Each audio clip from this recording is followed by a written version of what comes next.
Hi everyone, thanks for coming for this talk. My name is Rashid Zarwali, and I'll walk you through a topic that I'm really fond of, which is signing Docker images. So who am I?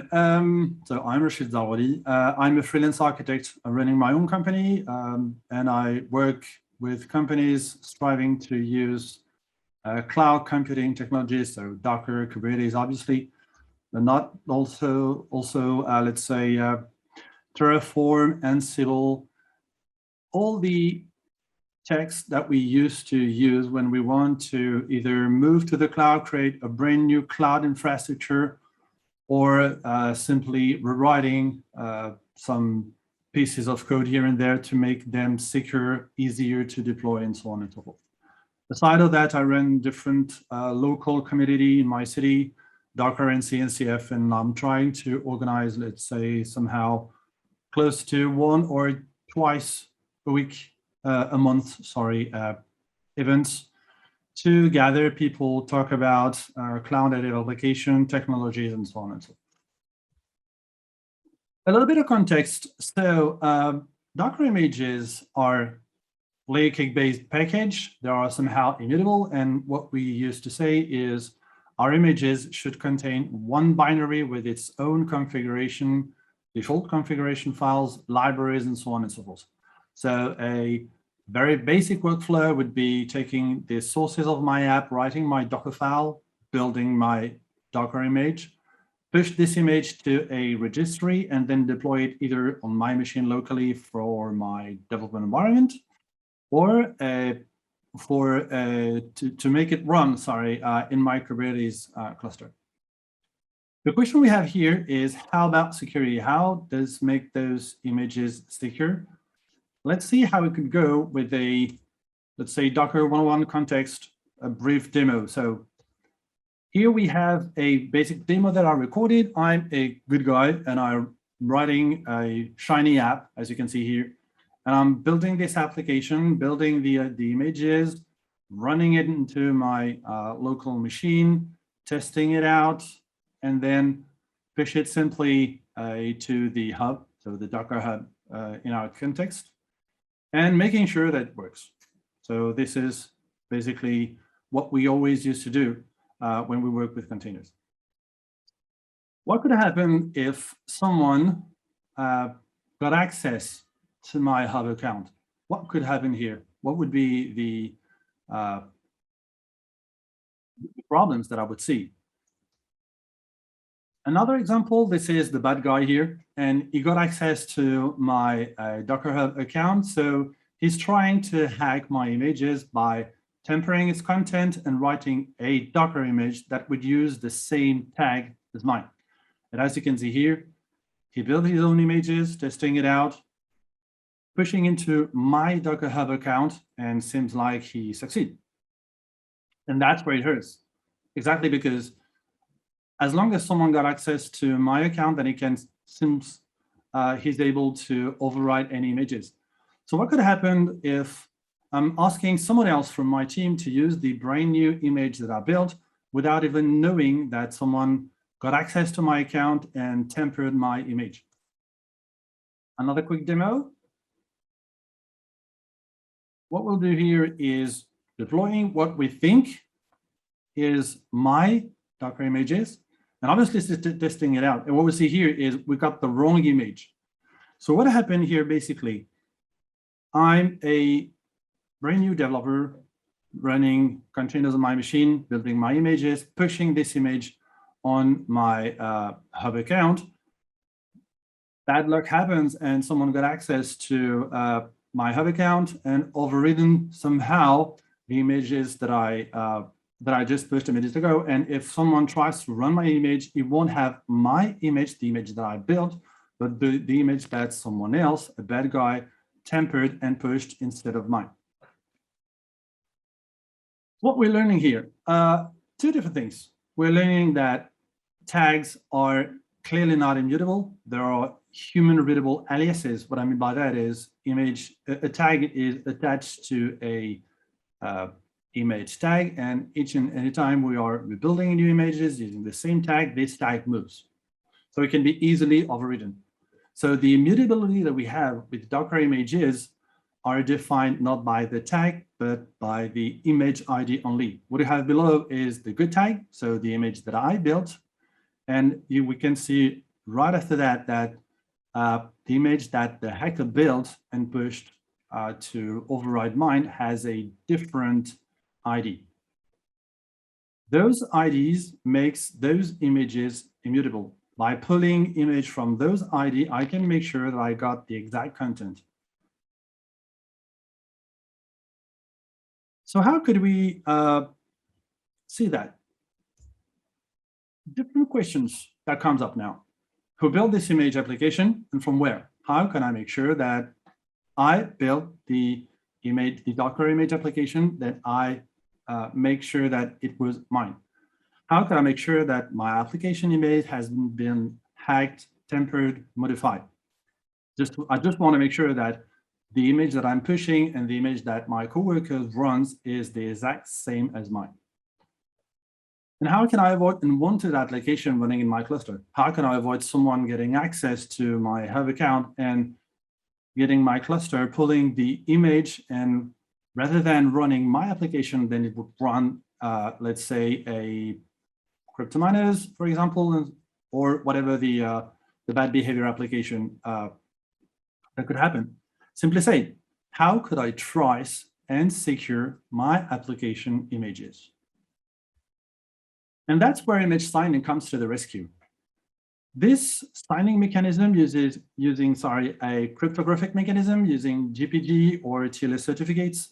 And what we are doing here, we sign each and any pieces of your image, not only the whole artifact, but the whole content. Each and any files that your image holds is signed using different keys. We'll see after that. We'll see afterward how it works. And that makes identifying who signed the image or which keys has been used to sign this image. It also helps in detecting, let's say, unwanted or tempered images, but it also can help us protecting from replay attack. What we mean by replay is someone that got somehow access to a network that buffered a connection to the hub and tries to replay it to, let's say, make his behaving like it was mine. A piece of advice here, image signing is not vulnerability scanning. That are two different things. And you can have in production images that are perfectly signed with your keys, but they can still hold vulnerabilities. I have a few bonus points for that afterwards, but just keep this in mind. Signing doesn't mean having the ability to do some vulnerability scanning. Those are two different things. So how does it work? We have different solutions. The default one is called Notary, and Notary is the default signing framework that we can find in, let's say, most OCI Docker images, to make it simple, that are available. The hub, obviously, Quay from Red Hat, ACR from Azure, GCR from Google, the open source projects, which is in the CNCF Harbor, and let's say most or almost all the Docker image registries that we can find are using Notary. Notary is based on another project, which is called the update framework. And as a piece of information, this framework is also used in the car industry with another project called Obtain, as far as I remember. And the goal here is to use the same mechanism that Notary uses, but this time to sign updates that we push to our connected cars. This Notary obviously uses cryptographic signature, using certificates or using keys, and it is also far easily available through the Docker CLI using Docker Content Trust. It can be easily enabled using Docker Content Trust =1. And how it works, basically said, it's just a There are two big pieces, the server and the signer, and both of them are connected to different databases. The server holds each and any metadata of the files that have been signed, and the signer is here to hold keys. And both of them are, let's say, building the notary services that clients, for example, my Docker CLI, can connect to use my signature to sign my images, to push these images, and make sure that if someone has access to my image, it has also the ability to check that I have been the one who signed these images. Let's walk you through a demo then. So getting back to square one, I'm having a bad image and I'm looking for a way to fix it up as fast as I can. Hopefully I got access to the sources that I've been using. So what I will do here basically is getting back to the good guy. I'll be rebuilding the image locally, testing it out, and pushing and signing it, sorry. What we'll do here is using Docker Trust, we will create signing keys to sign the image that I'm creating.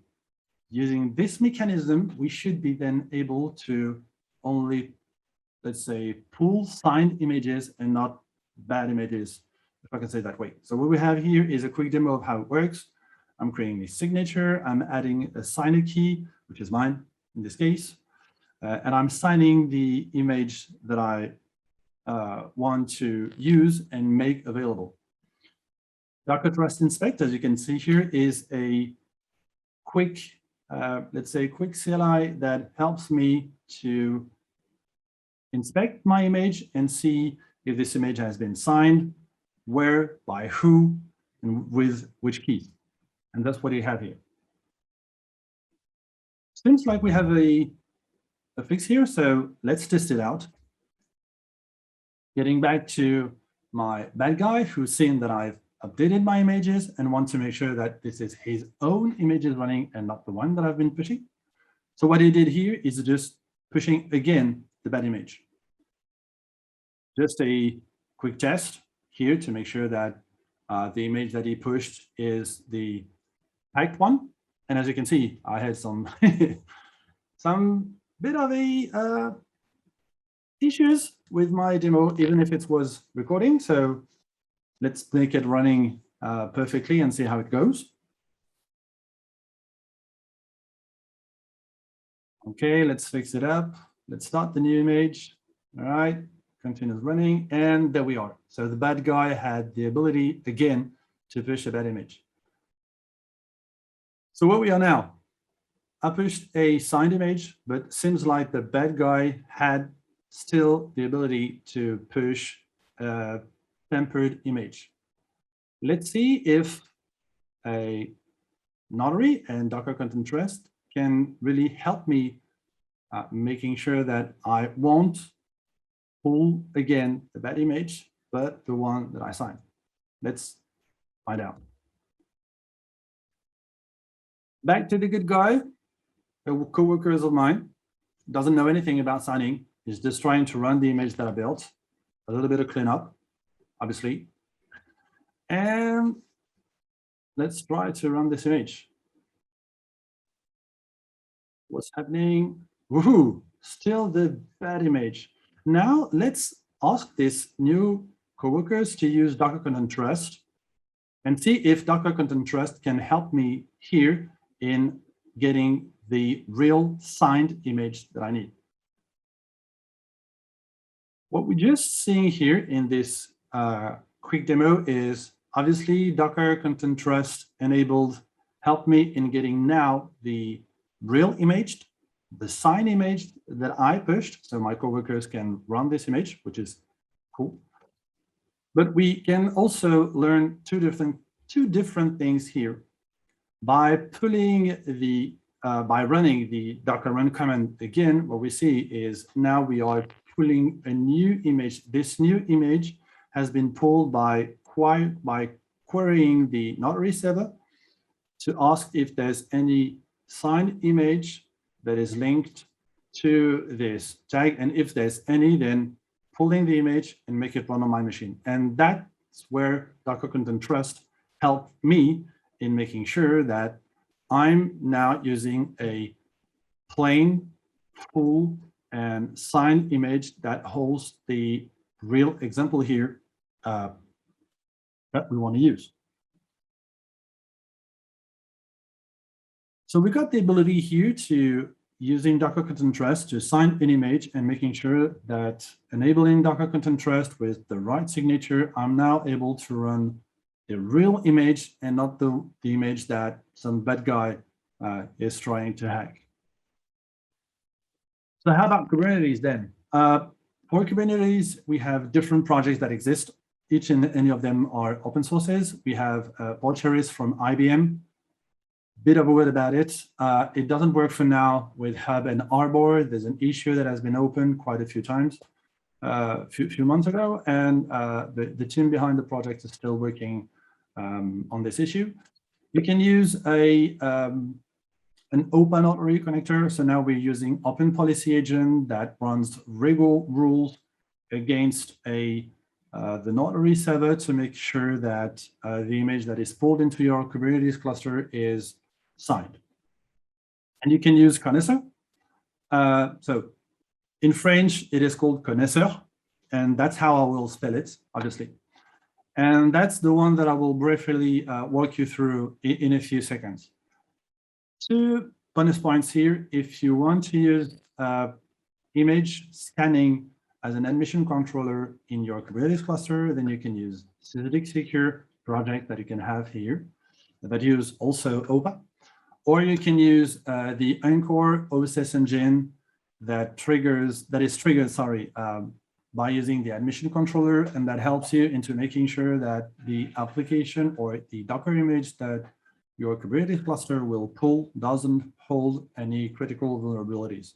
If there's some, then it will simply block the pull process, and it won't run your vulnerable image. So connaisseur. So connaisseur is used as an admission controller. I've said that before.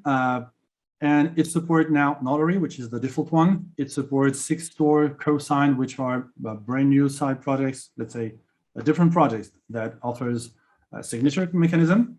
And the upcoming Notary v2, which is a full rewriting of Notary with different features. I did a quick talk on a previous Snyk meetup. If you can find, you will find it on YouTube. So just to let you know that Notary v2, if you heard about it, will be supported in the near future by connaisseur. What are the features that connaisseur offers? It offers a detection mode, which is more or less a learning mode. So it won't block, but it will raise an exception if it detects an unsigned image. You can also restrict validation to dedicated namespaces. This is where it becomes very useful, as you can say to connaisseur, check image in this namespaces, in those namespaces, but not in this one, in this one, and this one. And the very last feature, and the very interesting one, you can trigger alerts. Basically, they are webhooks that will be triggered. If there's an exception that has been raised by connaisseur. Now that we've seen this, let me walk you through a quick demo on how to use connaisseur. There we go. So I'm still the bad guy here. I get the public key of the image that I want to use. I'm configuring connaisseur to use this image. We'll explain that afterwards. And I will then deploy the admission controller using its Helm charts that I've gathered from the GitHub repository. And now that I have connaisseur running, let's test and see how it works. So the first thing I will do is to deploy an official images in Nginx here. and see if it will allow me to deploy the official Docker image of the Nginx. Seems like the image is, the container is running. I have a service running, and let's get access to it. So it works. Let's test it out with an unsigned image here. And as you can see, boom, blocked. No trust, root default found. Now let's try to make it work with the image that I've run, built, and signed, and see if it works. And as you can see, Connoisseur allowed me to pull the signed image that I built simply because I've configured it to allow the images that are signed with the correct public key. And that's where Connoisseur is very useful in a way that you can configure different signature that you can use. And by using those signatures, you can assign those signatures to patterns, and those patterns will then give instructions to Connoisseur to say, okay, allow or block this. Let's move to a quick, let's say 5 minutes off roads. Oopsie, and there we go. So this is my Kubernetes cluster here. You can see I can get a few things running. As you can see, my ingress is a traffic enterprise that runs. I have its external IP. I have my signed images and so on and so forth. So how can this works? You have a Helm value file here.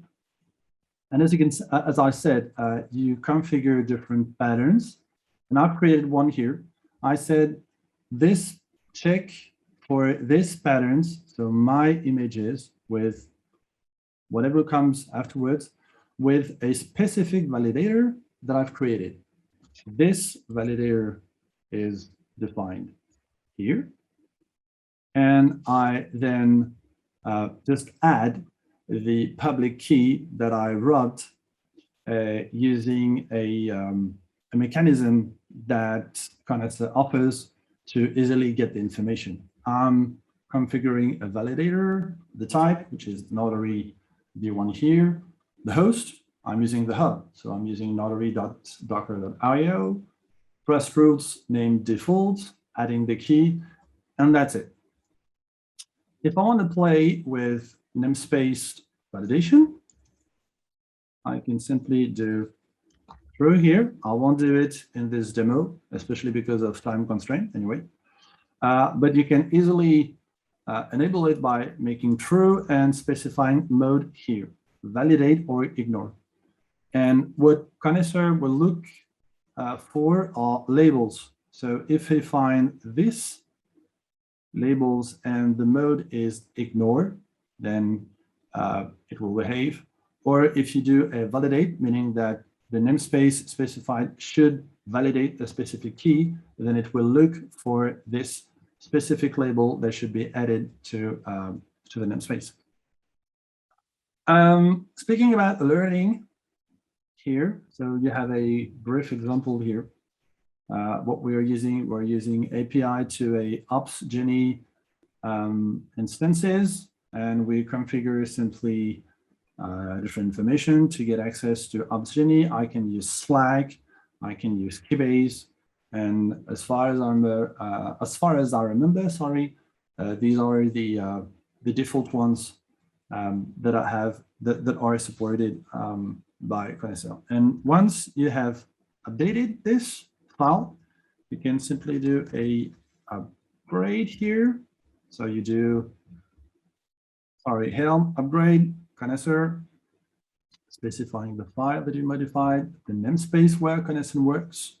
And as you can see here, Connoisseur works in its own namespace. That's where we are. That's what we find here.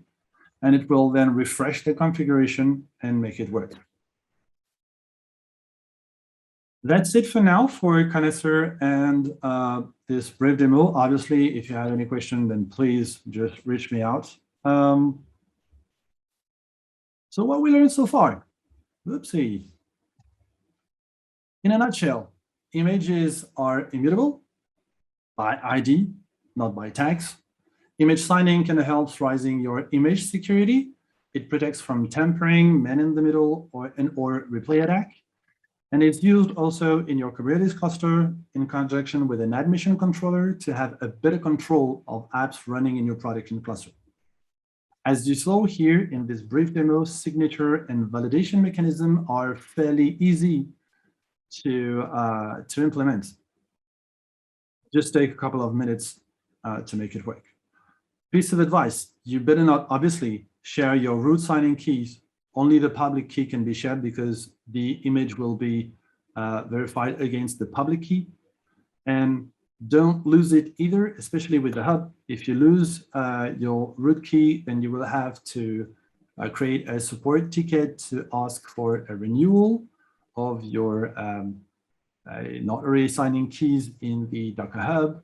And then you will have to go through a long process. And then we will have also to resign each and any images that you have built and signed with the previous one. And if you use Connoisseur, then you will have to reconfigure each and any instance of running Connoisseur in your production clusters to get in sync, if I can say that way, with your new signing keys. And please, a last word. As you saw here, this is very, very simple to deploy. This is very simple to configure. This is also very simple to implement in a Kubernetes cluster. So I sincerely hope that now that you've seen this talk, you won't use unsigned images in production, especially because if you don't use signed image in production, the quick demo that I've showed you in the beginning can one day happen, and some bad guy can somehow get access to your credentials and tamper your images. That's it for this talk. It was a bit fast. I hope you learned a lot of things, and I hope I convinced you in rising your image security behavior by using image signing. If you have any questions, then drop them out. You know where to find me. You have in this talk emails, Twitter, website, and so on and so forth. So drop your question, reach me out, and if I can be in any help, then I'll be more than happy to answer your questions and give you a little bit of help. Thanks for participating in this talk, and I really hope you enjoy it.